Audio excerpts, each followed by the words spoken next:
This is Ross Coulthard, and you are listening to That UFO Podcast. Hi everyone, and welcome back to That UFO Podcast. My name is Andy, and continuing the series where I talk to prominent individuals from various areas of the UFO field, I am delighted to welcome a first-time guest to the podcast, someone I've wanted to speak to for quite some time, retired US Navy Lieutenant Commander Alex Dietrich. Alex, welcome to the podcast. Thanks for having me. Alex, this is about the only time my wife has ever been interested in a guest I've had on, because she watched you on UK Breakfast TV last year and she was over the moon. There was a female voice talking about UFOs or UAP and she thought you came across incredibly well. So this might be one of the first times she listens back to a full show. So I'm excited for that. So I'll have to watch what I say. What's her name? Her name's Susan. Hi, Susan. Yeah. We definitely need to get more diverse voices. And do you know what? I was going to ask you that second, Alex, and before you give a brief intro, actually, no, I'll come to that second. I think that'll make more sense. Now, before we get to talking about the hearing, the reactions to that, which have just happened in the last week or so, your story has been told 1,000 times, and I'm sure you get to the point of saturation with it. But for anyone unfamiliar, do you mind just sharing a little bit of background on yourself and also touching on that, I suppose, now infamous experience from 2004? Sure. So I recently retired from the Navy, the U.S. Navy, as a strike fighter pilot after a 20-year career. My designator was as a naval aviator. And when I was fresh out of flight school in 2004, I reported to my first fleet squadron, which was VFA 41, the strike fighter squadron Black Aces out of Lemoore, California. That's where our hangars and our aircraft were stationed, but we flew off of an aircraft carrier that was based out of San Diego. So in the fall of 2004, we were conducting integration exercises and training missions off the coast of San Diego, getting ready to go deploy, when we were vectored off of our training area to go and intercept a real-world, unknown something that was operating in our airspace. And that's when we encountered this UAP, this unknown aerial phenomenon, UFO. And now, of course, your part in that story almost ends there for some time as Commander Fravor took over. He has the now infamous interaction with the Tic Tac, and here we are now. Let's jump forward to 2023. We've now had hearings on UFOs, UAP. I'm going to stop saying both. They're UFOs, and people like me to say UFOs, okay, because that's what we're talking about, essentially. July 2023, only in the last few days, public hearings have taken place. What were your initial thoughts when you heard there was going to be public hearings happening on this topic in the first place? So I don't have thoughts really on it. I'm not as emotional or invested as I think a lot of people are in this topic. I was an eyewitness to something strange on November 14, 2004 with my colleagues and the other radar operators and folks as part of that carrier strike group. But it's not something that I think about a lot. It's not something that I investigate or spend a lot of time. I don't listen to podcasts or read books about UFOs. Lucky you. Yeah. But of course, I've been unwittingly sort of drug into the middle of this. And I was aware that there were hearings. I think about a week prior, I kind of put out a flare and said, am I going to be called to testify? Because if so, I need to make plans. I've got a kid going to camp and a doctor's appointment that I need to reschedule.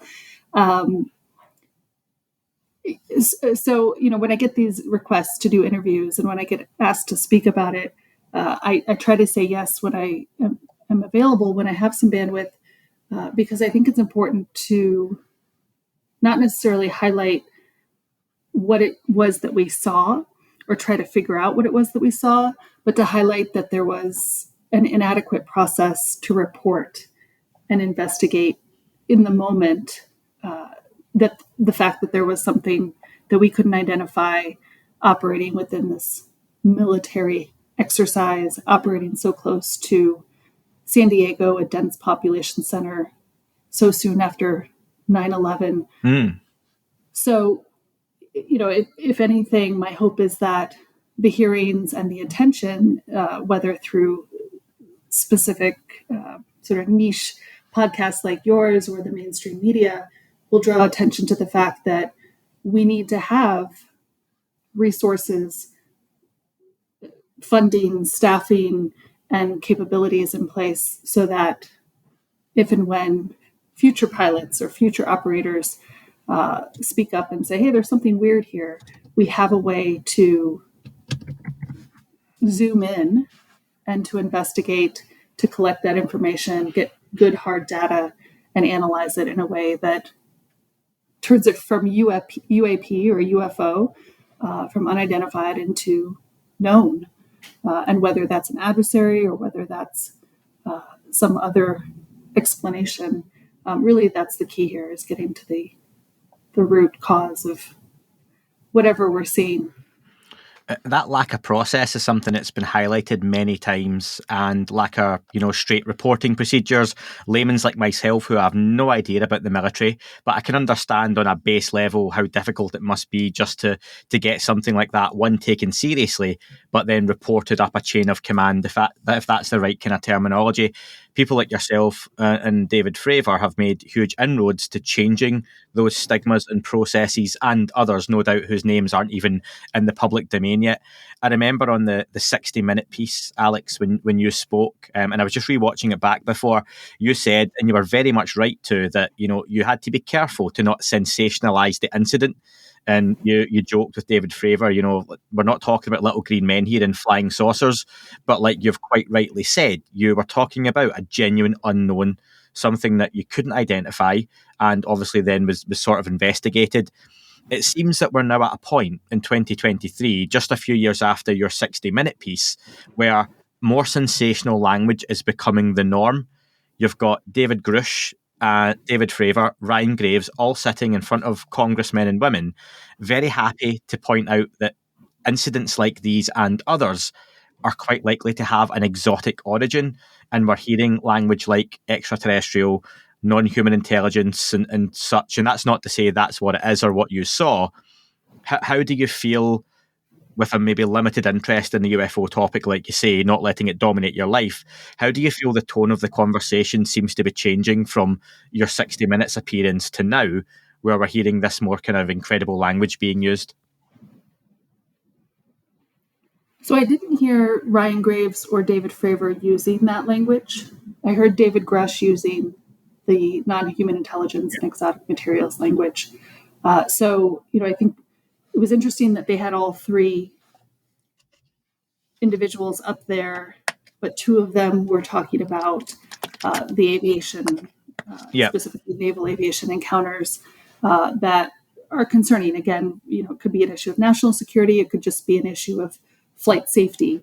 That if we can't account for everything that's in our airspace when we're operating, we need to change the way we're doing business. I don't know David Grush, and I don't know what he's talking about when he makes these claims about having retrieved craft or biologics. I haven't heard those claims, and I don't know, where he heard them or how to further investigate or corroborate those claims. So it's kind of sort of a two-track testimony that I heard last week.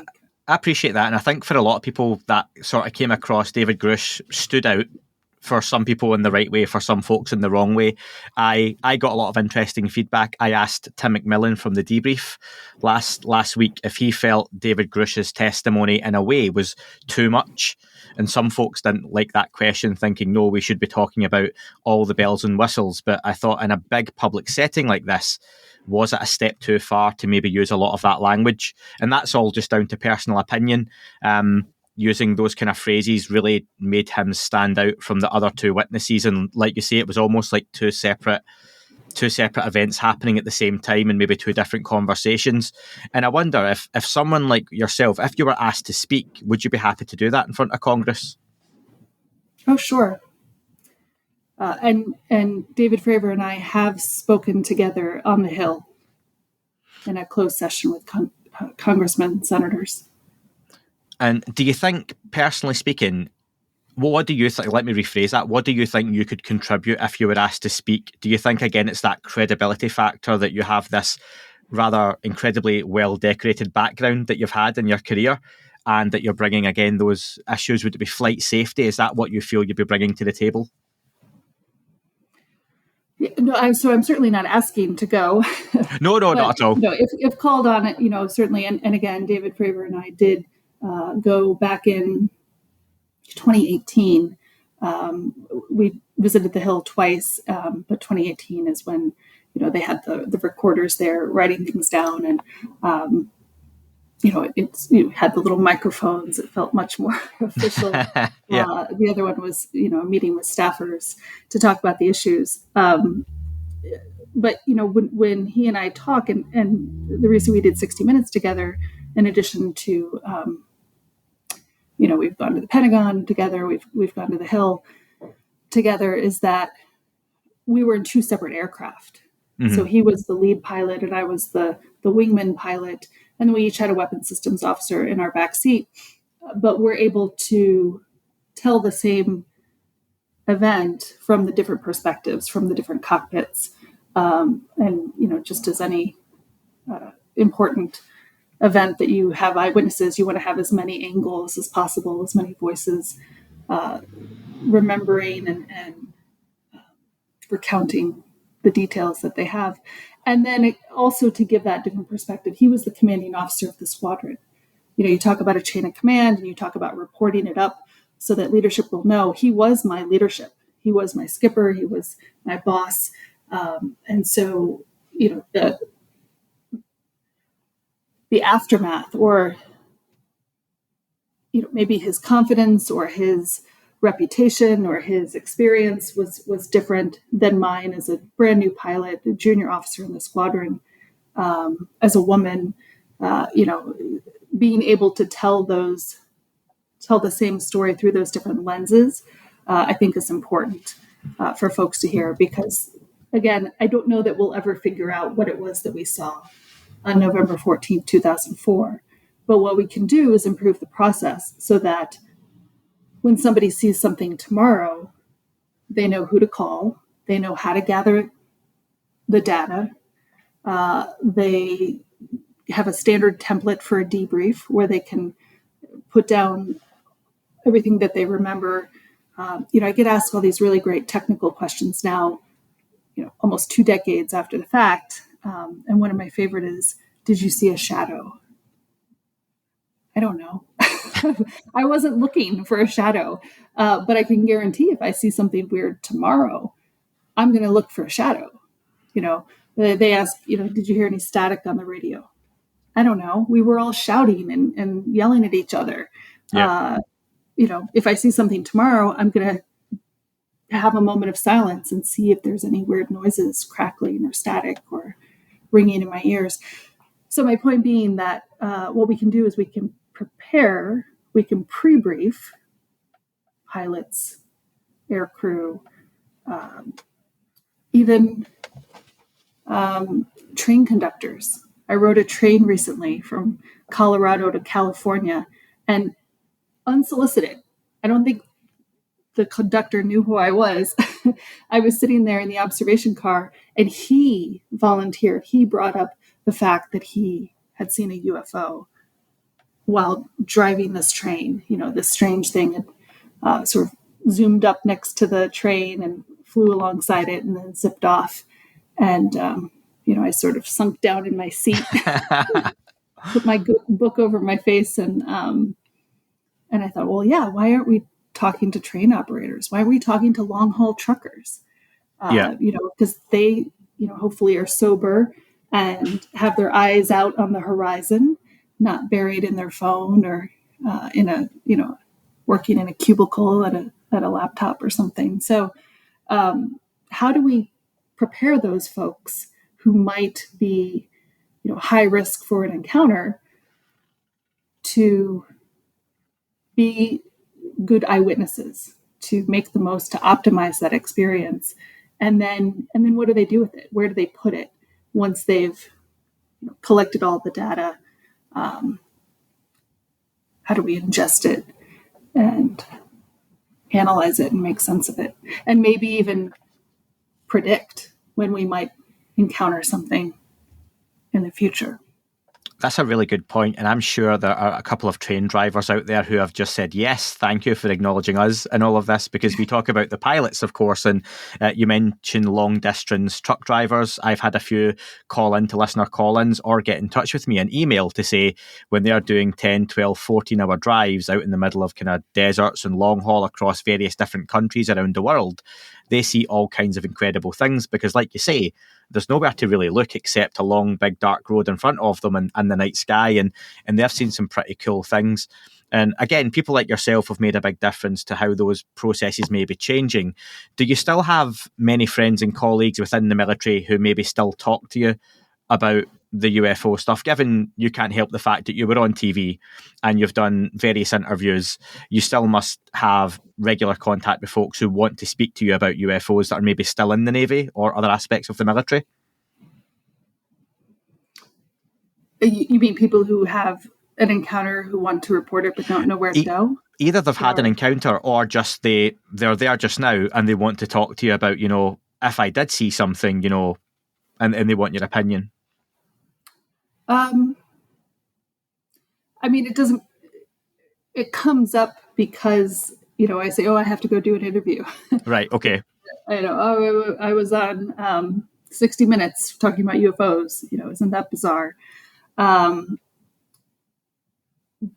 I would say that most of the folks that I hang out with are not UFO enthusiasts or initiating the conversation because they want to have either the technical or philosophical discussion about it. But I do get contacted by a lot of folks just because of having now this, sort of public persona in the space. I get direct messages and people who contact me and say, "You don't seem crazy. I don't think I'm crazy." Yeah. And because of my job or my church or my family dynamics, I can't tell my partner or my boss or my colleagues or my, the other people that are in my faith community because of the risk. I don't want to be ridiculed. I don't want to be, or worse, I don't want to have some sort of retribution. So they will say, here's my story. I saw something strange. Here were the circumstances. And, almost like I have to give this debrief. And then they go, here you go. Now it's off my shoulders and now it's on yours. And I go, oh, thanks. What am I supposed to do with this? And I've contacted the contacts that I have at the Pentagon and said, hey, what do you want me to do with these? I've got a bunch of Twitter DMs that are piling up with, some of these might be worth looking into. And they've said, just hang on to them. We're getting our stuff together here, organizing, establishing Arrow, getting through the cases that they have. So I don't know, every time Elon Musk makes a muscle twitch and I'm like, oh, we're going to lose all those, Twitter's going to shut down. I'm going to lose all those messages. I need to, I don't know. Yeah, I'm struggling on a daily basis to work out, am I on X? Am I on Twitter? Am I Xing? Am I tweeting? I don't know. I'm just doing the same thing I was doing last week before it changed its names. But that's really interesting that you... But at the root of it, right, is that people are saying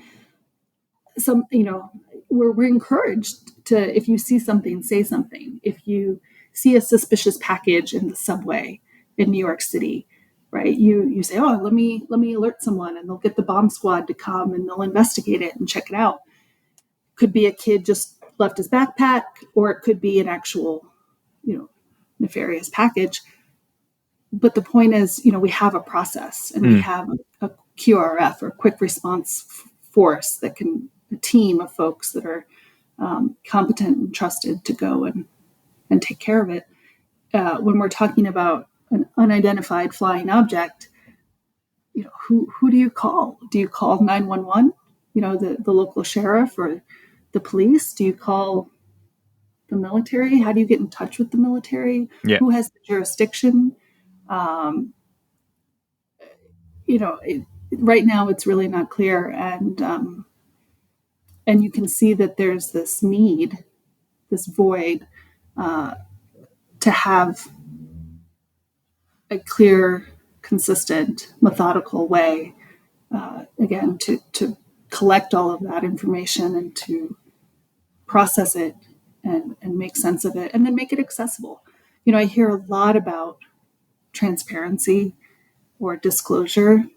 I don't understand it because in my experience, both having served 20 years in the military and having encountered a UFO now almost 20 years ago, I never felt like there was an attempt to cover it up.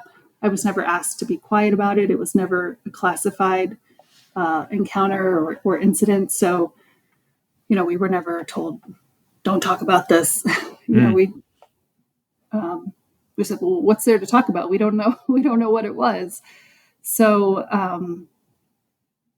I have never suspected that there is an organized disinformation campaign or otherwise some sort of attempt to be opaque about this issue. So the calls for transparency and disclosure, I don't quite understand. What I'd like to go into... That might be my naivety because I don't follow the topic I don't know the historical... But I think that's a really good thing, though, about having your voice involved when you can in the UFO topic, because 99% of people I speak to, or anyone listening to this who they hear, have a vested interest in the UFO topic. They're on all kinds of documentaries, news shows, news pieces. They have a well-known case, a well-known story, and they become hugely involved in UFOs through it, whether they mean to or not. Whereas you've quite rightly kind of kept out of it, and you've had an incident or an experience, and that was it, and it's not consumed any other part of your life because you have a life to go on and live. But that's where you have a very fresh perspective, and you can stay very objective when you talk about it as well, which can be very refreshing. Do you feel, and I wonder, going back to that, the aspect that you're one of the few female voices in the topic, especially in the last 4, 5, 6 years, that's come out and had a big impact. Someone like my wife, who has no interest in UFOs, other than hearing me talk about it now and again to annoy her, was incredibly impressed with you when she saw you speak, and she even used that phrase you used. Oh, she doesn't seem crazy. She seems like a nice woman. She's a mother. My wife can relate to that. She's got a day job, and she just saw something weird, and that was it. And she heard you talk, and she loved that. And I think people like yourself can bring others who don't have a UFO interest maybe into the conversation to look at it a little bit further, to see if there's something there worth investigating. Are there more women that you're aware of who potentially could come forward in the future? Because it certainly seems like it's always a very male-dominated arena. Yeah, and again, this is where I may not be curious about UFOs, but I'm curious about this culture, and I'm curious about the dynamics that are happening with all the podcasts, with all the TV shows, with all of the books, and just the hearing last week. You had Ryan, David, 3 white guys, and then a bunch of white guys behind them. A little diversity up in the representatives, but it is a white male dominated conversation right now, and I don't know what it will take to broaden that aperture and make it more inclusive. I'm really excited about the fact that Jordan Peele did a movie, Nope. Yep. Did you see that over? I absolutely did, yeah. Okay.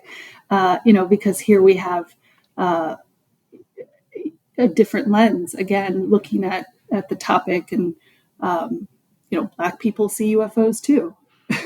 Native Americans, what's that history and what is their perspective?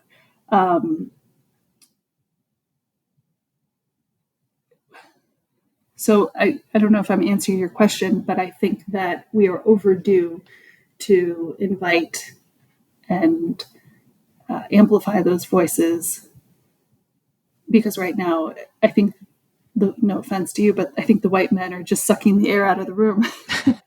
Well, I've got a little girl who, again, I would like to think that she's going to have role models to look at on the TV, whether it's she's watching, the England, and I'm Scottish, but the England women are in the World Cup just now, and she sees the Lionesses playing football, and that's something for her to look up to. And, she sees people like yourself talking about UFOs, and I can be like, look, here's a lady I was talking to, and it's not always there's the guy. So there's so many other stories out there potentially to tell. And like you say, regardless of ethnicity, gender, background, whatever it may be, if these people can come forward and speak about their experiences, then again, movies like Nope and that kind of background and context setting can make all the difference as well. And that's something you've certainly contributed to massively, Alex. And I wonder, again, going forward, you've not kept a huge interest in the UFO topic, and you seem to be dragged back into it now and again by people like myself looking to speak to you. But do you think the next logical step would be more hearings and other folks coming forward, and even if it's just for people like yourself to see a further improvement in the process and reporting of these sorts of incidents?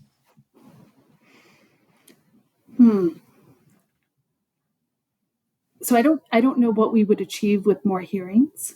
I think that there were a lot of points that were made, again, especially by David Grush, that would, we have some follow-up actions to investigate. And he mentioned providing a list of the witnesses, both cooperative and hostile, that he would provide so that the representatives could talk to the folks who he had talked to, right? Because he acknowledges that he didn't actually see the retrieved craft or the biologics, but he had spoken to folks who made these claims. Yes. So we have a lot of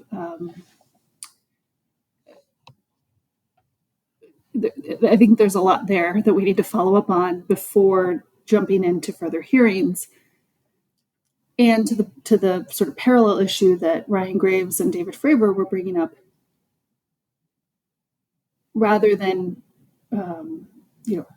just continuing to talk about the issue, I would rather see Congress allocate resources via our NDAA, and that's the Authorization Act for National Defense.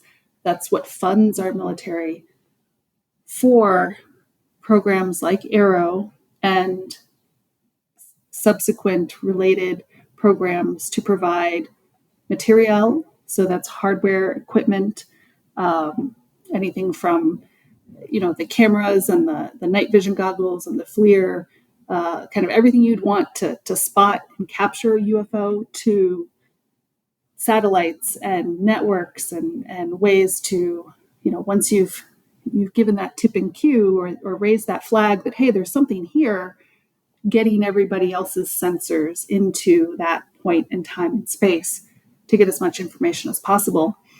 And this is where I think Hollywood does us a disservice, is that there's an assumption that we already have these highly sophisticated, advanced technologies everywhere, all at the same time, collecting, just gobs of information. And we don't. The truth is that we have a finite number of satellites. We have a finite number of carriers with a finite number of aircraft on board, with a limited number of personnel who have to sleep during, at some point. And, so the actual, opportunity that we have, the actual space that we're seeing and observing at any given time is minuscule. And so if we are able to catch a whiff of something and then say, hey, everybody, look over here, and then get all those other resources zoomed in, then we'll get somewhere. But just because we have night vision goggles, radar, FLIR, satellites in our general inventory does not mean that they're available for this mission. right? So being able to resource or fund either the existing programs or establishing new so that they have those resources available. They can call on them, they can divert them, so that we can actually snap a picture, a good high resolution picture. That's what everybody wants, right? Yeah, the higher resolution, the better. You know, we hear there's potentially already a lot of that out there, but again, until we see that put in front of us, and I'm sure someone like yourself would say, until I can see that, then it's just hearsay. It's just someone's testimony. It's just someone's story. And if it's there, and again, that's the nature of what we're trying to get to, I suppose, or from these hearings, is if this stuff's there, David Grush has handed over a lot of treasure maps, apparently. We just need someone to go and find where this treasure's buried, because if he's saying X marks the spot, then it should be there. But until that comes up, that remains to be seen. And I wonder, Alex, one more thing. You spoke to Dan Zetterstrom recently, who comes on the podcast regularly. Yes. He caught up with you face to face, and also his newly engaged fiance. I don't know if you'd seen. Oh, you've got the mug. Him and Elena have just got engaged. Oh yeah, Dan's full of merchandise. It spills out his pockets. He mentioned that you teach critical thinking in your kind of daily life, and I wonder, how does a subject like that apply to UFOs when someone like yourself is so interested with critical thinking, and you see us having all these wild conversations, you know, and it swings from extreme to extreme? How do you apply critical thinking to the UFO topic? Or do you have any advice for anyone?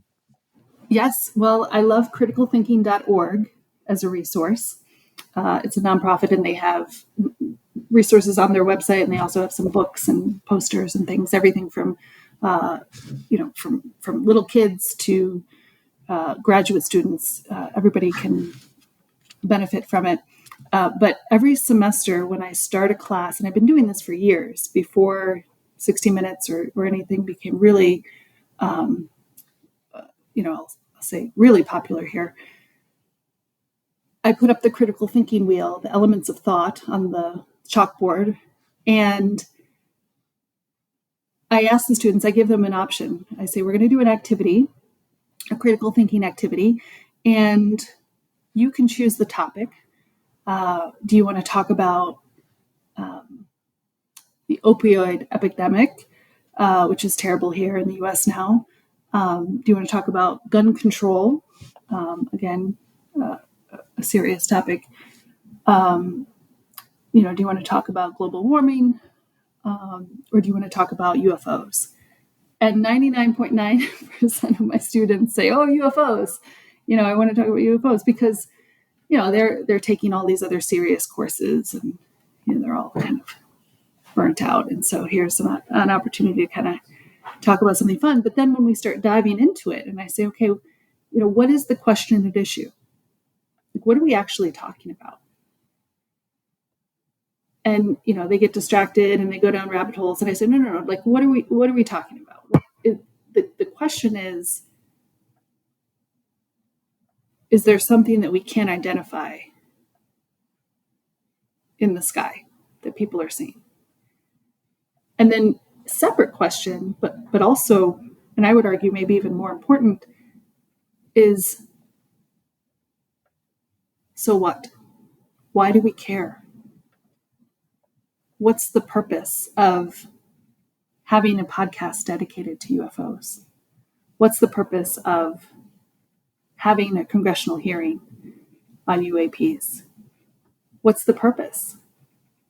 The question of the issue is, was there something there on November 14th, 2004 that we can account for? But then the bigger question is, so what? Why do we care? And then we get, all the other elements of thought. And I love this framework because it provides just that. It gives you something to sort of hang all the pieces on. What is the evidence that we have? What sort of data do we have? I think our particular encounter was has become so popular because you have radar, because you have multiple eyewitnesses, because you have FLIR, because you have all of this sort of compounded data and information. But then what are the assumptions? What are the assumptions that we're making? It's an adversary. It's an alien. What are some other considerations? What else could it be? Something else. Yeah, I don't know. Yeah. Who are the stakeholders? What are the different points of view? Certainly, I come from an operator's perspective. I'm thinking about aircraft safety. I don't want to get hit by something that's trundling through my airspace and not talking to air traffic control. I'm also a military pilot, so I'm conditioned to think friend or foe. Is it an adversary spying on us, or is it a blue technology, something that's highly classified that we just haven't been read into? But then what's your perspective? Why do you care? That's not just a rhetorical question. I was going to ask, is that rhetorical or not? No, I'm glad you asked. I suppose in a way, I'm not religious in any way, shape or form, but if I had a religion or almost like a church, it would be this podcast. I had a sighting when I was in my, I was like 10 years old, Ferris wheel type object, not up in the sky, pretty low down, not too far away from us, 4 other witnesses, including my mum, who has no interest in the UFO topic. And I've never been able to explain that. And it would be very hard to misidentify it as something else because of how close it was and where it was. So even when all these things out there get debunked or shown to be something else, I can always go back to, but I remember seeing that and I know what we all saw. So I enjoy the idea that what if this is something incredible and we're missing out on it by not talking about it? And, there's all these things that as a species we maybe don't help each other out with and could find all these incredible cures for or work together really quickly and help each other. And I look at scientists and, military officials and all that kind of good stuff and think, if they just came together, could we maybe find out that there's something else out there, something that's not human, maybe not alien as we understand it or know it, but isn't us. And when I hear people like yourself and David Fravor and Ryan Graves and David Grush, some of it's very logical, like yourself, fact-based. You saw something. David Fravor talks about he saw a nuts and bolts object, no seams, but it was a physical thing was there, and he couldn't explain what it was. And then you get maybe along the other side of that line where David Grush starts talking about satellite imagery of crashed craft and non-human biologics, and you can speculate and let the mind really wander, and it encompasses the whole topic, which I find fascinating. And I get frustrated with the idea that a lot of mainstream scientists are still poo-pooing the whole topic, like Neil deGrasse Tyson and Brian Cox here in the UK, when I think your life is based on science and enjoying, science is meant to be, what if, and you prove or disprove a hypothesis and you test it. Why wouldn't you want to go and look at the greatest discovery of all time being, are we alone? And finding out, no, we're not, because then that opens up a billion other questions. I often get asked, if we find out tomorrow, if, President Biden wheels out the alien on the White House lawn and says, okay, here you go. This is what was in the Tic Tac and all that kind of stuff. Would you just stop the podcast then because you've got the answer? And I'm like, no, that's when the fun stuff would kick off and more questions. And that would be when it really kicked off, I think. But yeah, I just find the subject fascinating. And that's whether I'm talking to Lou Elizondo, Jeremy Corbell, someone like yourself, Diana Pasulka, scholars who are really interested in the topic. And I think it's important to have people like you who, one, have witnessed something, but two, you're not screaming from your lungs that, it was aliens and, making stuff up about it and going into wild speculation. As much as I would love for you to speculate on all kind of stuff, that you can say, no, because I know what I saw. That was it. I'm not going to expand on it because there's nothing to expand on. And that's, I think, really important to have in the subject as well. I hope I've answered your question. Yeah, for sure. And I appreciate that.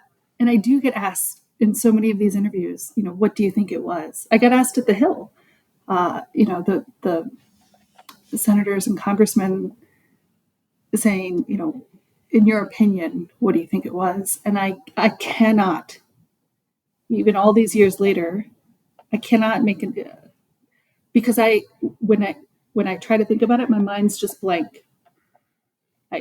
Because it was so foreign, it was so unusual what we saw. it doesn't fit any other classification or model that I have in my brain. And so I just can't, it would not only would it be irresponsible, but it would be impossible for me to say, this is what I think it is, because I don't have that wiring. Are you quite happy to never find out? If someone could give you an envelope and say, Alex, here you go, the answer's inside here, but it's your choice whether you open it or not, would you open it? Well, of course, if somebody handed me the envelope, I would open it. Yeah. But I'm not searching for that envelope actively. I appreciate that there's a whole community of folks who are, and if I have made any statements in these official interviews at the Pentagon, at the White House, or I'm sorry, on the Hill, it's been, the reason that we should invest in this topic is not necessarily to figure out what I saw on November 14, 2004, but to make sure that operators who are airborne today have a process in place, that they have the equipment they need, that they have the training they need, that they have the mechanism in place to come back and put that report into a system and a channel where it goes into a database or an archive, where something is substantially, it's not just like, oh, that was weird, because that's how it felt with our encounter. Like, oh, that was weird. You guys okay? Yeah. All right. And then it's like kept going on with the training that we were doing and getting ready to deploy. And instead of saying, hey, time out, you saw what? let's see if we can get some more information, or let's launch some more aircraft right now and take the time. So yeah, it doesn't keep me up at night, and I won't on my deathbed regret not knowing if it takes that long. But I hope that we can resolve current and future UFO unidentified encounters for the sake of national security, safety, and science. I think that's a lovely place to leave it. It's a very nice summarization as well. And listen, you are part of that legacy, whether you like it or not, of something incredible that happened, but helping in that process to get that done. And I think what you hope comes from it is very much underway, and that's only going to hopefully keep getting better through folks like yourself and others who choose to come forward or don't come forward publicly but are working on these things in the background, which we know are happening as well. So Alex, I hope to see you still involved in the UFO topic when you can be, because you speak incredibly well and you're a very welcome voice on this as well. So thank you very much for taking your time to speak to me today. Thanks, Andy. And again, hi to Susan. She'll be saying hi back, I'm sure. That is all for this week's show. Thank you very much for listening. Please remember to leave the podcast a review on your chosen platform. You can like, retweet and subscribe. That would all be very much appreciated. The shows are being uploaded onto YouTube as we speak more and more. You can sign up at patreon.com/That UFO podcast to access the shows ad-free as well. Please get in touch on Twitter, Facebook, Instagram, That UFO podcast. Of course, on Twitter, it's at UFO UAPAM.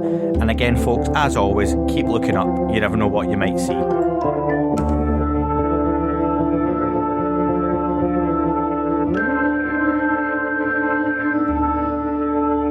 It wasn't a Tic Tac and not quite a saucer, more like a hubcap designed by Chaucer, a little Baroque and quite steampunk, like Alice was playing bass for the Parliament of Folk. The little fucker hovered right outside of my window, and when I shoved out the screen, he made it an issue. I don't think he expected me to see his ass, but I'd had some champagne and smoked a little grass.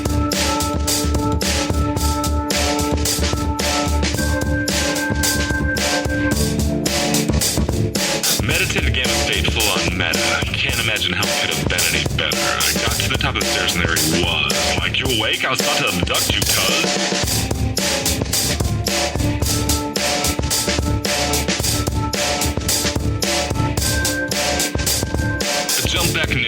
this myself, and I climbed out the window after the elf, and I woke up in my bed, and there was something on my head, and everything was weird, and everything was red. And I called out to my boys. They thought this was noise. They thought it was a dream. They thought it was my toys. They thought it was my problems, and they think I should seek therapy, and I don't know what to do because it doesn't really scare me.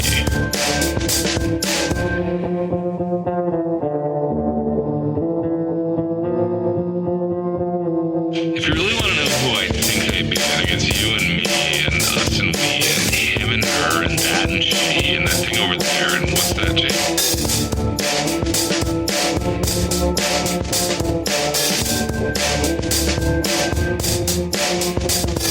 But for being serious, open your mind, consider your heart, consider time, consider your space, consider your lies, consider your life, consider your eyes.